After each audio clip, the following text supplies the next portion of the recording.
So this is a work by the Brazilian artist Erika Verzutti.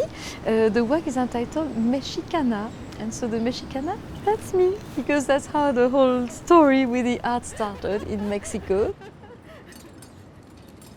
I came to art because I was somewhat miscast in finance.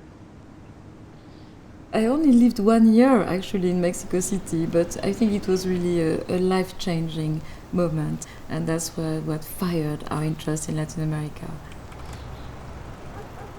Catherine Pöttiger is amazing. There are many dimensions to her work, to her practice. She's of course an amazing collector who has really focused on many different generations of Latin American artists in her collections.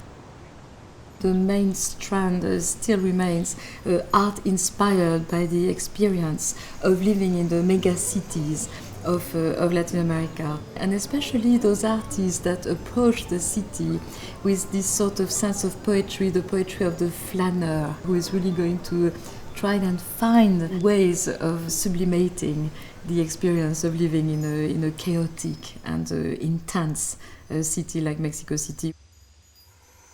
One of my latest interests is in concrete poetry, visual poetry or text as object. This is a clock that will spell out the 4 seasons. Oh look, you have summer and winter, just come. I think you've missed it, it's like the seasons in London.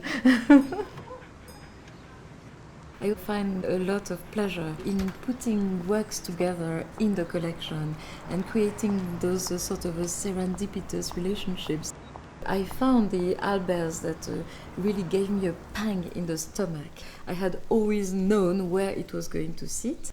The Beatriz Millás's painting that had always been here, we realized that a little corner of the painting looks exactly like the Albers, and I swear I'd never seen that before. I think they kissed each other. So this is our dog. He's called Marcel, after Marcel Duchamp, of course. Catherine, as an important philanthropist, supports institutions, has been so supportive of the Serpentine, but many other museums as well. In London, I think my main commitments are with the Tate, where I'm the chair of the International Council. I also chair a smaller organization called Gasworks, and I chair a third organization entitled Fluxus Art Projects, which is a Franco-British public-private bilateral initiative. London, London. Let's talk about London. This is about London. Everybody, London. This is London. Well, I think the London art scene remains quite extraordinary. I worry a bit about how Brexit is going to affect this. Some artists are feeling a bit more uncomfortable, and maybe in the future it may not remain such a vibrant scene. But at the moment, I think it's incredibly inspiring to be in London.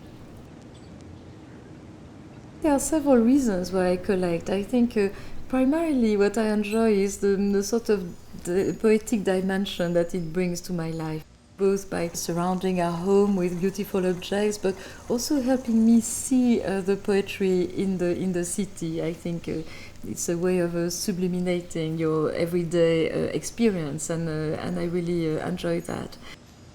I think another reason I collect is really because I like to enable the scene. I see myself as an enabler, and I like the idea that by collecting I enable artists to carry on working, I enable institutions to carry on putting up great shows.